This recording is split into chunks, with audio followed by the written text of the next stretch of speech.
President Biden is facing a tough re-election campaign, and one of his biggest problems is his own vice president.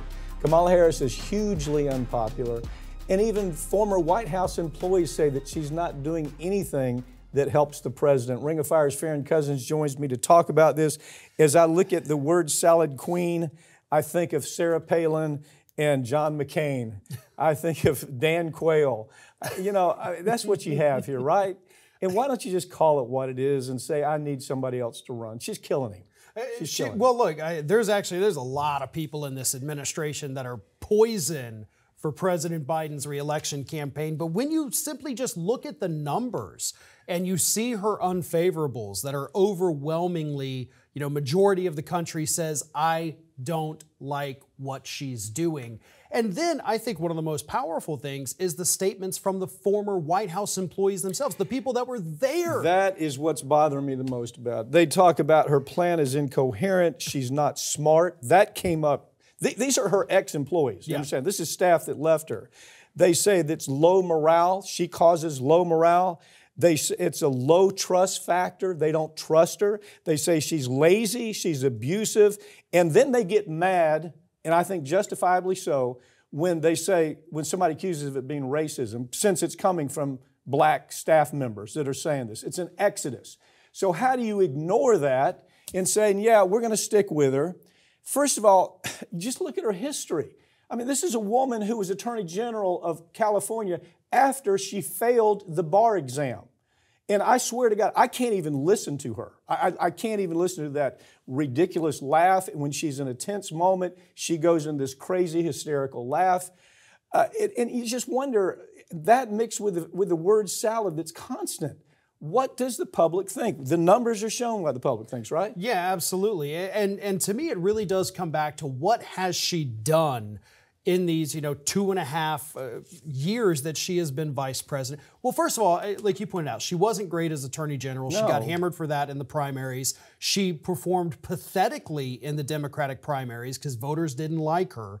And with Biden's age, going to be 82 at the time of the next election, I think maybe older which than is unheard of. Yeah. I went back, and this is an article that appeared, I think, in Politico, and they talk about how Eisenhower, it was a test for Eisenhower, and the fact is, when he was 66 years old moving into the White House, the big talk is, wow, he's too old, And so now we got a guy who's 81, who's ready to tip over.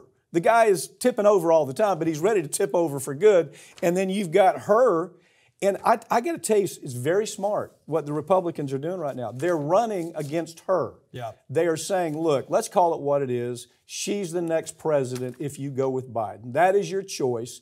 And it's not helping the Democrats at all. What is it about this whole Democratic structure, this nepotism, where they can't bring in a fresh face and say, we're tired of the old. Let's bring in the new. Why can't Democrats do it? Republicans are just as bad. Yeah. But Democrats, I would think, can rise above that, but apparently not. Well, I mean, the last new face they brought in was Pete Buttigieg, and we've seen what's happened at the transportation department with him. It's been a disaster. But he's another one of the people that I say, like, you're such a drag on this administration.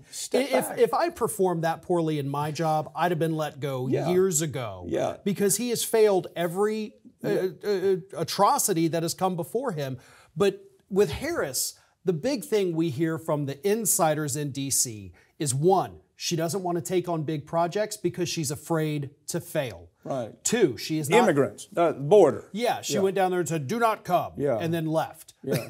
But then she's not taking anything off Biden's plate. She's not making his job easier. She's not helping him in any way. Every time she appears on television and they give her a tough question and she moves into that crazy word salad, I don't know where that comes from, but it's like her brand. Every time she does that, it's hurting him, especially when the Republicans are running against her now. Yeah. And then for somebody to say, oh, it's just racist for you. The staff members got really pissed off when they talked about the fact that she was lazy, she's incompetent, and then they accused black staff members of being racist, right? That actually happened. The PGA has allowed the regime of Saudi Arabia to buy them out, allowing the country to continue to try to rebrand themselves as a sports hub rather than a bloody dictatorship that murders anyone who questions the leadership in the country. You know what? These folks were called traitors by everybody. This new business plan that the PGA has. It's almost like they don't care that the Saudi Arabia was responsible for 3,000 Americans being murdered on American soil. Like, that's not important as long as the money's good, like they weren't making enough money to begin with. Talk about it. Yeah, I mean, we're talking about a country here that committed an act of terrorism right down the street from where we are. Mm-hmm. These are the same people who we did a story on, again, last year beheaded more than 200 people at a single event, most of them because they sent out tweets critical of the Saudi Arabian government. That is what we're dealing with here. And you even had some of these PGA folks that came out initially and said, oh my God, this is horrendous, horrific, we can't be in bed with these people. Then as soon as the deal went through, they say, oh, well, I apologize. You know, these are good folks. You know, they've already sent me my checks. What am I supposed to do? They sold their soul for this Saudi Arabian blood money, right, which is exactly what it is. Day one, oh, yeah, they're terrorists. They killed 3,000 Americans. We're all against this. Day two, oh, wait a second. Not so fast. The money looks pretty good. I love this statement. This is Greg Norman. Look, we all make mistakes. You just want to learn by your mistakes. You can correct them going forward. As he was defending these murderers that murdered 3,000 Americans on American soil, that is what Greg Norman had to say, according to this story. He's the president of the Saudi Arabian LIV golf tournament. And that's what he's, oh, we all make mistakes. We make mistakes. Like we they accidentally were slicing people's heads off. Did they not know, honestly, did Greg Norman not know when he said that they had killed 3,000 Americans on American soil, and that very year they had killed 80 people by beheading, and most of them were simply dissidents. They're mostly people, they were political dissidents that they had just murdered. And so we all make mistakes. Does that carry the day? Well, fortunately, what is it? We take a look at, I think it's less than 6 million people even watch golf on TV. Yeah. I don't know how it's a thing to begin with, why the Saudis, I don't know. But they're interested in it. And so they're willing to put, at this point, they're willing to put up to $3 billion into it. And all of these bottom-feeding types are saying, yeah, we will do anything for money. Well, it's PR, isn't it? I mean, that's the whole purpose of this. Saudi Arabia has more money than they know what to do with. So you buy this, golf tournament, just like they've tried to do with soccer and other sports. So people do look at it as, oh, no, it's Saudi Arabia. It's the soccer people. It's the golf people, not the murder people. Let's put up the picture of the golfers that think it's okay. This is all right. We're going to just look the other way that they killed 3,000 Americans, and we know it.